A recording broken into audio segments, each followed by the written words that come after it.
ದೊಡ್ಡದಾದ್ಮೇಲೆ ಈ ತರ ಕಲರ್ ಬರೋದು. ಸೊ ಅದಕ್ಕಿಂತ ಮುಂಚೆ ಈ ಪ್ಲೇಸ್ ಬಂದು ಇದಕ್ಕೆ ಸೂಟಬಲ್ ಪ್ಲೇಸ್. ಸೊ ಅದಕ್ಕೆ ಏನ್ ಮಾಡ್ತೇವೆ, ಇಲ್ಲೆಲ್ಲ ಬಂದು ಅಲ್ಲಿ ನೋಡಿದ್ರೆ ನಿಮಗೆ ಗುಂಪಾಗಿ ಕಾಣಿಸ್ತಾ ಇರ್ಬೋದು ನಿಮಗೆ ಬಟರ್ಫ್ಲೈಸ್. ಸೊ ಈ ತರ ಇಲ್ಲಿ 2-3 ತರ ಬಟರ್ಫ್ಲೈಸ್ ಬರುತ್ತೆ. ಟೈಗರ್ ಬಟರ್ಫ್ಲೈ ಅಂತ ಬರುತ್ತೆ. ಅದೆಲ್ಲ ಬಂದು ಇಲ್ಲಿ ಮರಿ ಹಾಕಿ ದೊಡ್ಡದಾಗ್ತದೆ. ಇದಾದ್ಮೇಲೆ ತಿರ್ಗಿ ಅಲ್ಲಿಂದ ತಿರ್ಗಾ ಮೂವ್ ಆಗ್ತದೆ ಬೇರೆ ಪ್ಲೇಸ್. ಸೊ ಇದು ಬಂದು ಮೈಗ್ರೇಟರಿ ಪ್ಲೇಸ್. ಸೊ ಅದು ಇಲ್ಲಿ ಒಂಚೂರು ಮಾಹಿತಿ. ನೀವು ಮೈನ್ ರೋಡಿಂದ 2.2 ಕಿಲೋಮೀಟರ್ ಒಂದು ಸಣ್ಣ ಹಳ್ಳ ಹಿಂಗೆ ಹೋಗುತ್ತೆ. ಇದು ಮೈನ್ ರೋಡಿಂದ ಬಂದಿದೆ. ಇದು ನಮ್ಮ ಕೆಂಗೇರಿ ಯೂನಿವರ್ಸಿಟಿ ರಿಂಗ್ ರೋಡ್ ಇದೆಯಲ್ಲ, ಡಬಲ್ ರೋಡ್, ಅಲ್ಲಿಂದ ಕ್ಯಾಂಟೀನ್ ಪಕ್ಕದ ಶುರುವಾಗುತ್ತೆ. ಹೀಗೆ ಬಂದು ಇಲ್ಲೊಂದು ರೈಟ್ ತಗೊಂಡು ಮುಂದೆ ಹಾಸ್ಟೆಲ್ ಮುಂದೆ ವೃಷಭಾವತಿ ಜಾಯ್ನ್ ಆಗುತ್ತೆ. ಈ 2.2 ಕಿಲೋಮೀಟರ್ ನಾವೀಗ 5 ಚೆಕ್ ಡ್ಯಾಮ್ಗಳು ಮಾಡ್ಕೊಂಡಿದ್ದೀವಿ. ಮೊದಲು ಮಾಡಿದ್ದು, ಆಮೇಲೆ ಕೊನೆಯಲ್ಲಿ ತೋರಿಸ್ತೀನಿ, ಆ ಕಡೆ ಹೋಗ್ತೀವಿ. ಈಗ ಅದು ದೊಡ್ಡದು, ಅದಾದ್ಮೇಲೆ ಚಿಕ್ಕ ಚಿಕ್ಕದೇ ಮಾಡಿದ್ವಿ.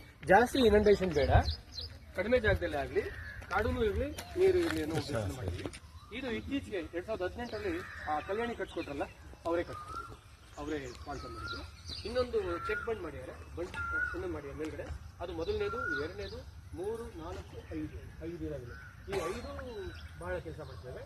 ಈಗಾಗಲೇ ಸುಮಾರು ನಿಲ್ಸ್ಕೊಂಡ್ರಲ್ಲ, ಇಲ್ಲಿ ನೀರು ಭಾಳ ಬರ್ತಿದೆ ಅಂತ. ಹೌದು, ನಮ್ಮ ಯೂನಿವರ್ಸಿಟಿ ಕ್ಲೋಸ್ ಇದೆಯಲ್ಲ, ಅಲ್ಲಿಂದ ಬರೋ ನೀರು ಈ ಕಡೆ ಒಂದೊಂದು ಪಕ್ಕದಲ್ಲಿ ಬರ್ತಲ್ಲ, ಅಲ್ಲಿ ಬರ್ತಕ್ಕಂಥ ನೀರು ಎಲ್ಲವೂ ಇಲ್ಲಿ ಬರ್ತದೆ.